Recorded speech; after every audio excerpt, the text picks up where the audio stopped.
భవన నిర్మాణ కార్మికులు వచ్చి మా సమస్య ఎలా ఉందంటే ఇంకొక 3 monthsలో 3 నెలలు తిరగగానే దాదాపు 30 మంది పైచీలకు ఆత్మహత్యలు చేసుకున్నారు. 29 నుంచి 32 లక్షల భవన నిర్మాణ కార్మికులు జీవితాలు రోడ్ల మీదకి వచ్చేసినాయి.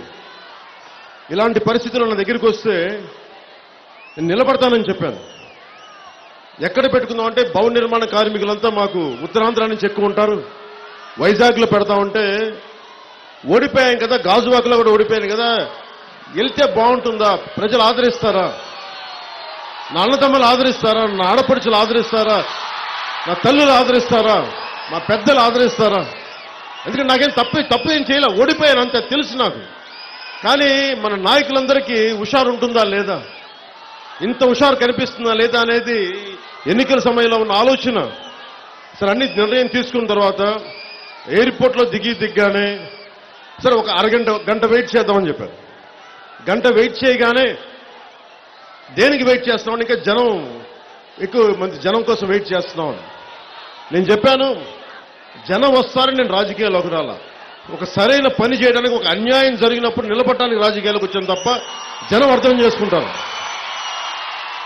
అక్కడ జంక్షన్ దగ్గర దిగ్గానే ముందుకు వెళ్దామంటే అసలు జనం లేరు, ఎక్కువ మంది లేరు. అంటే ఎంతమంది ఉంటారన్న, 50 మంది ఉంటారని అడిగాను. 50 మంది కాదు, వెళ్తే 5,000 మంది. 5,000 మందితో ప్రారంభమయ్యి సభ దగ్గరికి వెళ్ళేటప్పటికి 1,50,000 నుంచి 2 లక్షల మంది జనం దారి పొడుగుతూ వచ్చారు.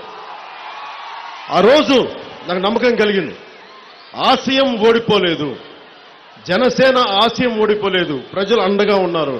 ఒక తప్పు జరిగితే ఒక ఆశయాన్ని అర్థం చేసుకునే వ్యక్తికి అండగా నిలబడి ఉంటారని నాకు నా విశాఖపట్నం అన్నదమ్ములు, పెద్దలు, అక్క చెల్లెలు, తల్లులు గుండెల్లో పెట్టుకున్నారు. ఆ రోజు నేను మర్చిపోలేను.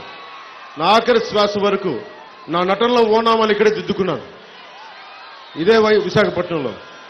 నాకు చాలా నిలబడాలి, నా నేలకి నిలబడాలి.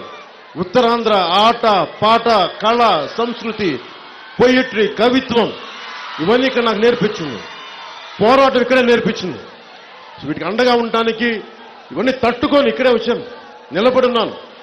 24 ఎన్నికల్లో జనసేన జెండా గాజువాకులు ఎగురుతుంది.